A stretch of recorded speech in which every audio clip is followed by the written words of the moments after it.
একটা করে দেশ ছাড়ে 2010 সালে আমার বাবার নামে 30টা মিথ্যা মামলা দেওয়া হয়েছে। আমাদের প্রথম দাবিটি হচ্ছে বস্তিবাসীদের, যেটা কিনা বস্তিবাসীদের পুনর্বাসন করার জন্য আমার বাবা আলহাজ মোহাম্মদ আব্দুর রহিম তিনি একটা প্রকল্প করছিলেন সরকারের সাথেই, কিন্তু সেই প্রকল্পটিতে যে ভূমি মন্ত্রণালয় এবং আমার আব্বুর যে প্রতিষ্ঠান NSPDL তাদের মধ্যে একটা চুক্তি হয় যে ভূমি মন্ত্রণালয় ভূমি দিবে আর আমার বাবার প্রতিষ্ঠান NSPDL তারা হচ্ছে গিয়ে এখানে 15,024টি ফ্ল্যাট করবেন শুধুমাত্র বস্তিবাসীদের জন্য, কোনো বড় লোকদের জন্য না।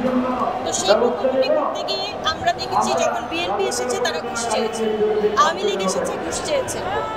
আমার বাবার কথা স্ট্রিট, আমি তো যমুনাদের মতন মানে এত বড় লোকদের জন্য কাজ করি না, এত বসুন্ধরা মতো এত বড় লোকদের জন্য কাজ করতেছি না, প্রজেক্টটি শুধুমাত্র গরিবদের জন্য। তাহলে আপনাদের ঘুষ কেন দেব? এগুলো অনেক রকম ইস্যু হওয়াতে আমাদের তারা একটা করে দেশ ছাড়ে 2010 সালে আমাদেরকে একটা করে বের করে দেয়, আমার আব্বু আমি এবং আমাদের ভাই বোন সবাইকে একসাথে।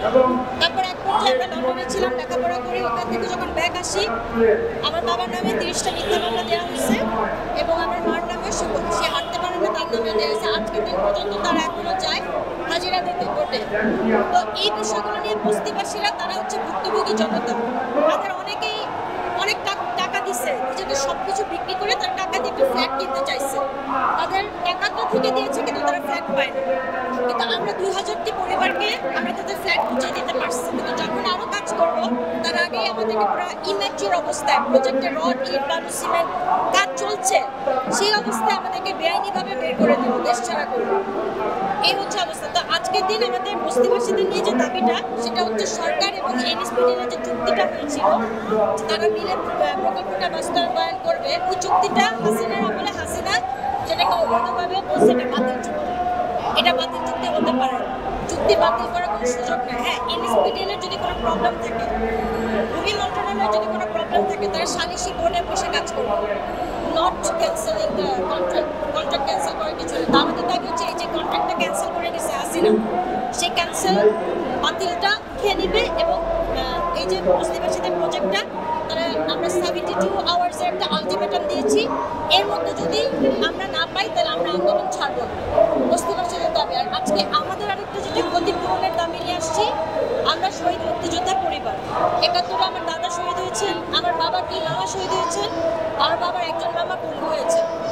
আমাদের 16 ডিসেম্বরে দেশ স্বাধীন পেলাম, কিন্তু 17 ডিসেম্বর আসতে আমরা একটা নতুন রাষ্ট্র পাইছি, রাইট?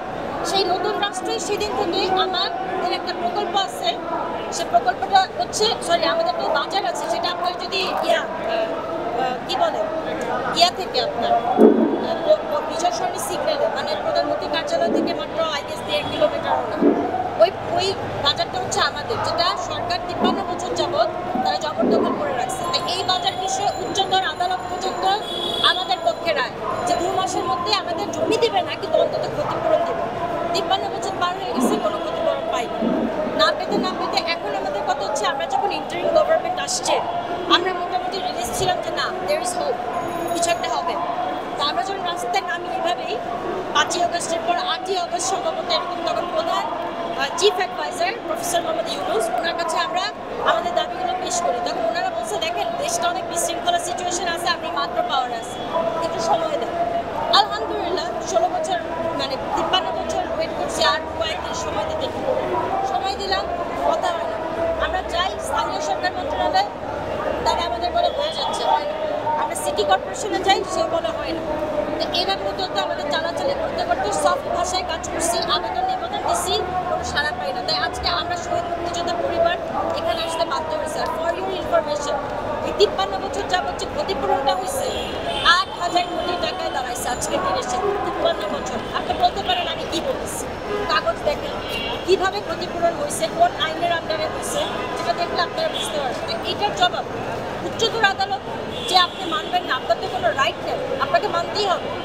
তো এখন আমাদের কথা হচ্ছে ইউনুস গভর্নমেন্টের আন্ডারে যারা আছেন, অ্যাডভাইজাররা যারা আছেন এবং যারা সচিব আছেন, যারা মানে আমলারা যারা আছেন বিউরোক্রেটস, তাদের আসলে কোনো রকম আওয়ামী লীগের আমলে তাদের কোনো কোঅপারেশন নাই। এটা খুবই ভয়ঙ্কর। 24-এর গণ অভ্যুত্থানের পর যদি এরকম হয়, এটা অনেক বড় ভয়ানক একটা বিষয়। আমার পাশে দেখেন ব্যানার দিয়ে আরও কয়েকজন ভাই আছে, তারা কিন্তু ছাত্র, আমাদের সাথে তাদের যদিও রিলেশন নাই, বাট যেহেতু আমরা লাগাতারভাবে আছি আমরা একটু তাদের দুঃখের কথাটা শুনছি। আজকের দিন এই ছাত্ররা পর্যন্ত তো আমরা 24-এর গণঅভ্যুত্থান থেকে ওভারকাম করে আসছি, তাহলে ছাত্ররা কেন এখানে, বস্তিবাসীরা কেন এখানে, শহীদ মুক্তিযোদ্ধা পরিবারের কেন এখানে, এটা আপনারা খুঁজে বের করবেন। That's it.